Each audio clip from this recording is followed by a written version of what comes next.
बच्चों, आज मैं आपको सिखाऊंगा रैखिक असमीका। रैखिक असमीका क्या होती है, जिसको इंग्लिश में कहते हैं लीनियर इनइक्वालिटी, जो आप कक्षा 11 में 11th क्लास में पढ़ते हो।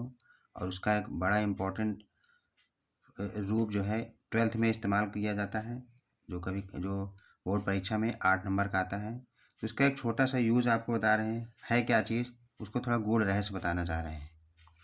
जैसा कि आप देख रहे हैं, यहाँ लिखा हुआ है x is greater than a, x is greater or equal a, x is less than a, x is less or equal a and x is equal to a। ये है क्या चीज़, कैसे होता है, इसको मैं आपको आज बताऊंगा खेत और मेड़ वाली विधि से। आप लोगों ने देखा होगा गांव में खेत होता है और मेड़ होता है जिसमें लोग चलते हैं।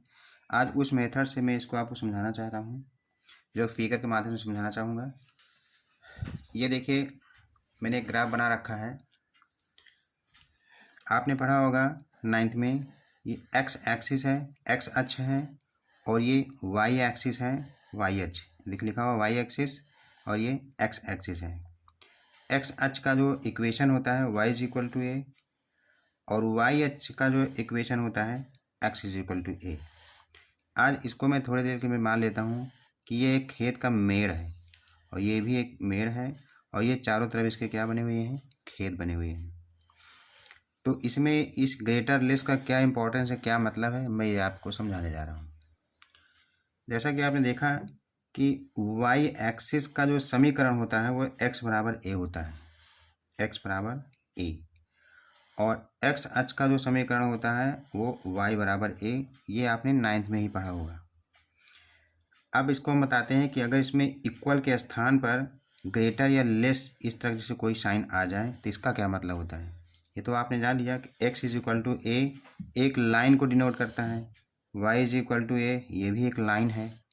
अब इसको अपनी भाषा में कह लेते हैं, नॉर्मल भाषा में, देहात की भाषा में, कि ये एक मेड़ है, खेत की एक मेड़ है। तो इसमें ग्रेटर और लेस का क्या मतलब होता है, चलिए जानते हैं। इधर x की वैल्यू हमेशा ग्रेटर होती है इधर, और x की वैल्यू इधर हमेशा लेस होती है। तो इसका मतलब हो गया x is greater than a इधर शो करेगा। तो x is greater than a इन पूरे जगहों पर शो होगा। ये पूरी जो एरिया दिख रही है खेत, आप देख रहे हो x is greater than a। तो x is greater than a का मतलब है इधर का जितना पूरा एरिया है यानी खेत है, x is equal to a तो केवल मेड़ को प्रदर्शित करेगा, लेकिन x ग्रेटर देन a जो है इधर का पूरे खेत को प्रदर्शित करेगा। x ग्रेटर देन a, ये पूरा जो खेत आप देख रहे हो ब्लू कलर से, ये पूरा खेत आपको प्रदर्शित होगा x ग्रेटर देन a, ये पूरा एरिया। अब बात आती है कि अगर इसमें ग्रेटर के स्थान में इक्वल भी लगा दे तो इसका क्या मतलब हुआ।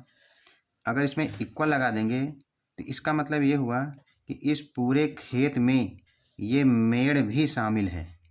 मतलब इक्वल का मतलब होता है ये x इज इक्वल टू ए।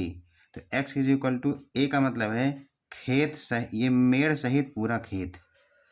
अगर आप इसको लेंगे, इसको आप डिनोट करना चाहोगे तो मेड़ सहित पूरा खेत, और अगर आप इसको कहेंगे तो मेड़ छोड़कर खेत खेत, ये हो गया आपका x इज ग्रेटर देन ए। उसी तरीके से इधर आ जाते हैं थोड़ा सा, x लेस देन a का मतलब है x अक्ष के इधर की जितना भी पूरा एरिया है, ये पूरा एरिया जो है x is less than a को डिनोट करता है।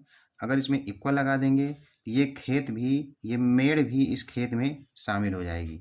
इक्वल का मतलब है ये मेड़ भी हमारे इस खेत में शामिल हो जाएगा। उसी तरीके से ये y एक्सिस है, y is equal to a। तो y is equal to a का मतलब हो गया, अगर इसमें हम ग्रेटर लगा देते हैं, y is greater than a लिखा हुआ है, तो इसका मतलब है कि ऊपर का पूरा एरिया, ये पूरा खेत आपका y is greater than a हो गया। और अगर इसी में इक्वल लगा देंगे तो ये मेड़ सहित पूरी खेत हो जाएगी, यानी y is greater than a का मतलब ये मेड़ भी इस खेत में आ गई। ये पूरा एरिया जो है y ग्रेटर देन a से डिनोट करेंगे। सिमिलरली इसमें आप देख लीजिए y लेस देन a, यानी कि y के जो नीचे का पूरा पोर्शन है, ये पूरा portion y is less than है, और अगर आप इसमें इक्वल लगा देंगे तो ये पूरा मेड़ सहित पूरा खेत इसको डिनोट करेगा। तो ये चारों चीज़ें मैंने आपको समझाई, और उम्मीद है कि आपके समझ में आ गया होगा ये खेत और मेड़ वाली विधि। और इससे संबंधित और तमाम गूढ़ बातें मैं आपको अगले वीडियो में समझाऊंगा। थैंक यू, धन्यवाद।